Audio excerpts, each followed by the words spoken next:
Hola, ¿cómo les va? Bienvenidas, bienvenidos a Lo Pasado Pensado. Hoy vamos a hablar de la Guerra del Paraguay, un temazo de la historia argentina, también conocida como Guerra de la Triple Alianza, porque te vas a enterar ahora por qué se llama así y cómo la llamaron otras personas y personajes de la historia argentina.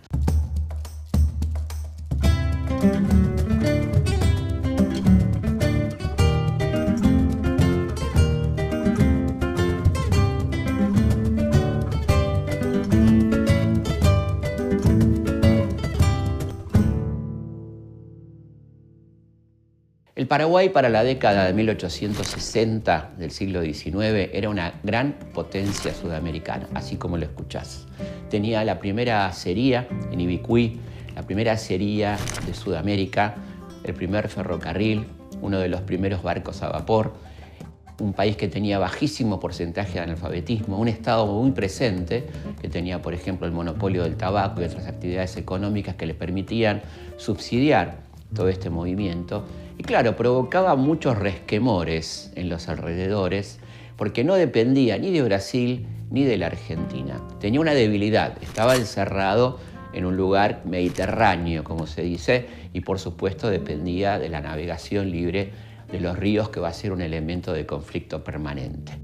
Ahí hubo personajes muy importantes como Gaspar Rodríguez de Francia y luego los López, Antonio López y Francisco Solano López. Esta cuestión de que el Paraguay era una potencia no se me ocurre a mí.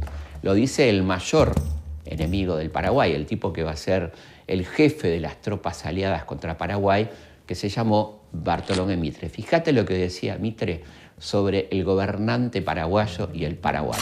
Vuestra Excelencia, le dice Mitre a Solano López, se halla bajo muchos aspectos en condiciones más favorables que las nuestras.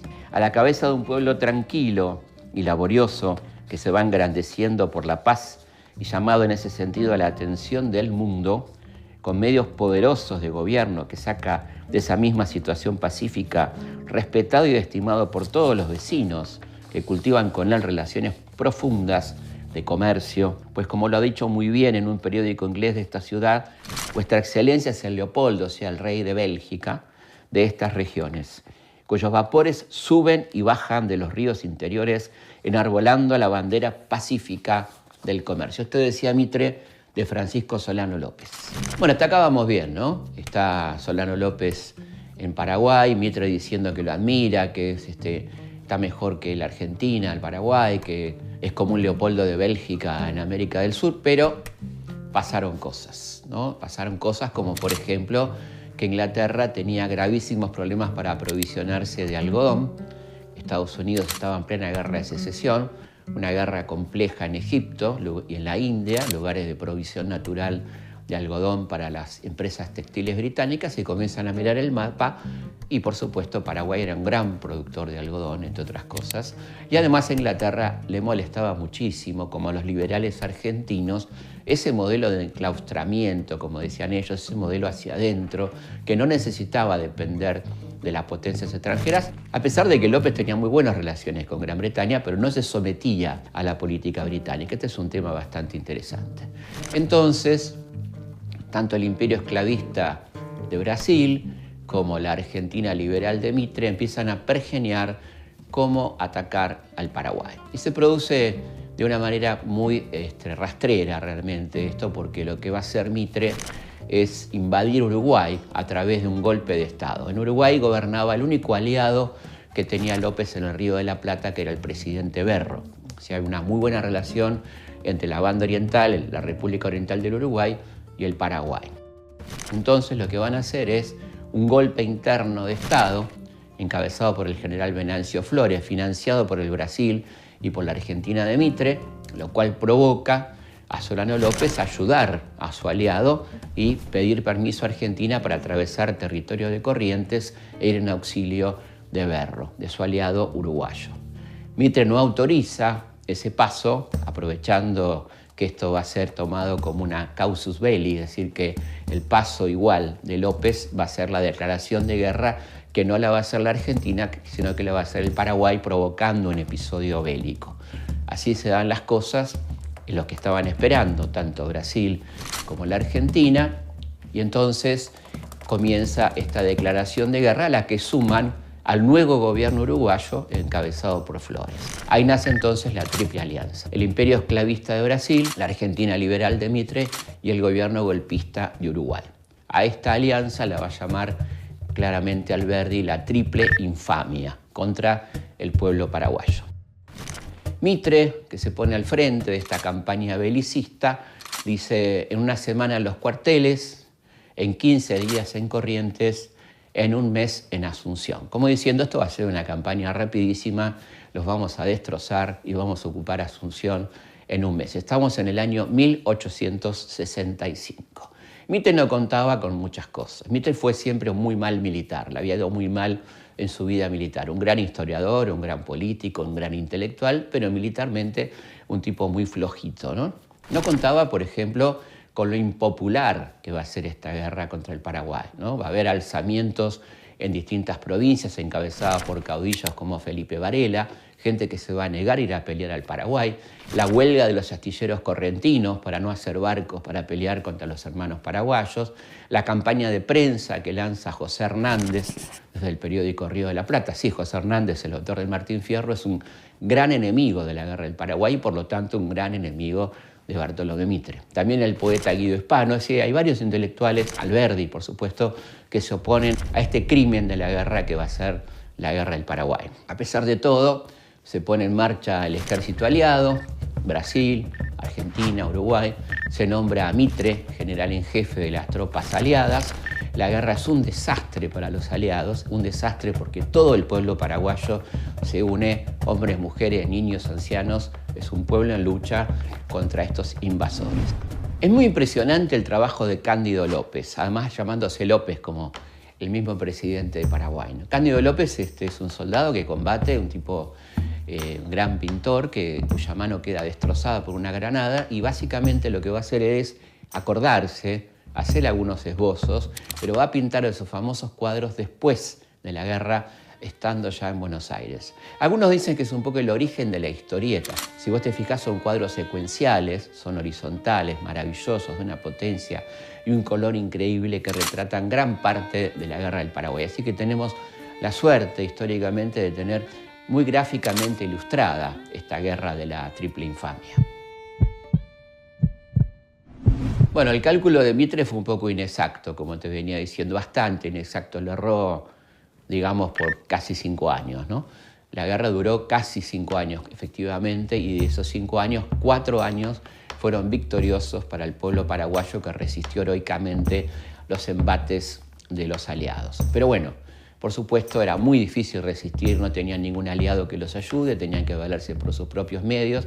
Argentina y Brasil pusieron todo, hubo capitales extranjeros detrás y la guerra empieza a cambiar de dirección y van a empezar los triunfos aliados, a pesar de que en el medio hay combates impresionantes como Curupaytí, ¿no? Curupaytí es una batalla monumental, la batalla quizá más importante de la guerra del Paraguay. En esa batalla va a morir gente célebre, por ejemplo, Dominguito, el hijo de Domingo Faustino Sarmiento.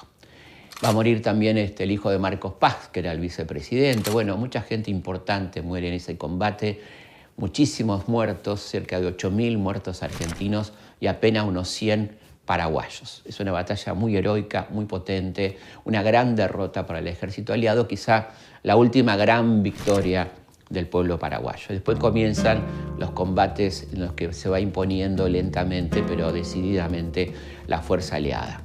Se va arrinconando ese ejército que va quedando diezmado, se van quedando sin hombres. Los que siguen resistiendo son mujeres y niños, niños que se ponen barba de choclo para parecer ancianos o gente grande. Es una cosa tremendamente conmovedora. Los partes de guerra hablan del heroísmo de ese pueblo paraguayo, hasta que finalmente Solano López, su familia y los últimos combatientes son arrinconados en Cerro Corá. Ahí, en medio de esa última escena, que es una escena claramente cinematográfica, así lo hicimos en Algo Habrán Hecho, fue una cosa muy, muy conmovedora grabar esa escena donde, por un lado, Solano López es atacado por soldados brasileños, había un precio por la cabeza de López, asesinado vilmente a sangre fría, y queda en un carro que estaba cerca del lugar su mujer, Madame Lynch, un personaje de novela, una irlandesa muy particular, que era la compañera de Solano López, y su hijo Panchito, Francisco, que queda a cargo de ese último regimiento, como no sé cómo lo podemos llamar, esa última resistencia, ¿no? Finalmente van a matar también a Panchito y queda ahí Elisa Lynch con ese último combate de la Guerra del Paraguay, que consiste en enterrar a su hijo y su marido con las manos. Una imagen que la cuentan muchos historiadores, narradores, tremendamente conmovedora, y así entonces termina esta guerra que va a ser luego motivo de rapiña, fundamentalmente por parte del Imperio de Brasil, porque el delegado argentino que va a negociar la paz, increíblemente, después de todo esto que te estoy contando, dice: la victoria no da derechos. O sea que la Argentina muy poco obtiene del triunfo en la Guerra del Paraguay. Los grandes vencedores, los saqueadores de Asunción, los que se quedan con zonas de minas y zonas ricas del Paraguay, van a ser fundamentalmente los brasileros. Bueno, el Paraguay quedó completamente destrozado, te leo algunos datos, ¿no? Pasó de unos 500.000 habitantes a 116.000, de los cuales solo el 10% eran hombres en edad de trabajar, el resto viejos, mujeres y niños. Alberdi hace su propio balance de la Guerra del Paraguay. La destrucción de los telégrafos, de los vapores, de los ferrocarriles, de su población. Supuestamente los libertadores lo liberaron de López, que no le dejó deuda, para dejarlo en feudo de hipoteca de Brasil y de la Bolsa de Londres, sus acreedores actuales, por más millones de pesos fuertes de los que vale todo el Paraguay. En un documento reservado, dirigido por el Marqués de Caxias al emperador del Brasil, el Marqués de Caxias era uno de los jefes militares brasileños de la Triple Alianza, dirigido al emperador de Brasil, nos informa que, escuchá bien esto porque es increíble, el general Mitre está resignado de lleno y sin reserva a mis órdenes. Él hace cuanto yo le indico, como ha estado muy de acuerdo conmigo, en todo, aún en cuanto a que los cadáveres coléricos se arrojen a las aguas del Paraná, ya de la escuadra como de Itaipú, para llevar el contagio a las poblaciones ribereñas, principalmente a las de Corrientes, Entre Ríos y Santa Fe, que les eran opuestas. El general Mitre está también convencido que deben exterminarse los restos de las fuerzas argentinas que aún le quedan, pues de ellas no divisa sino peligros para su persona. Al terminar la guerra, Mitre dijo en un discurso: hijo de un pueblo que todo le debe al comercio y que funda en él la prosperidad del presente, es natural que mis simpatías le pertenezcan y que mi razón esté a su servicio. En la Guerra del Paraguay ha triunfado no solo la República Argentina, sino también los grandes principios del libre comercio. Cuando nuestros guerreros vuelvan de su campaña, podrá el comercio ver inscrito en sus banderas victoriosas los grandes principios que los apóstoles del libre cambio han proclamado.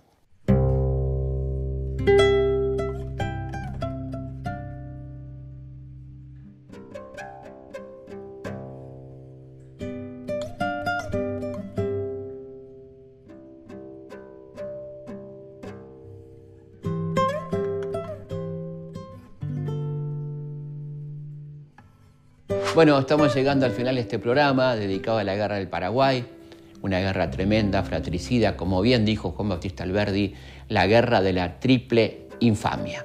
Si te gustó, suscríbete, recomendalo, acá tenés cómo hacerlo y nos vemos pronto aquí en Lo Pasado Pensado.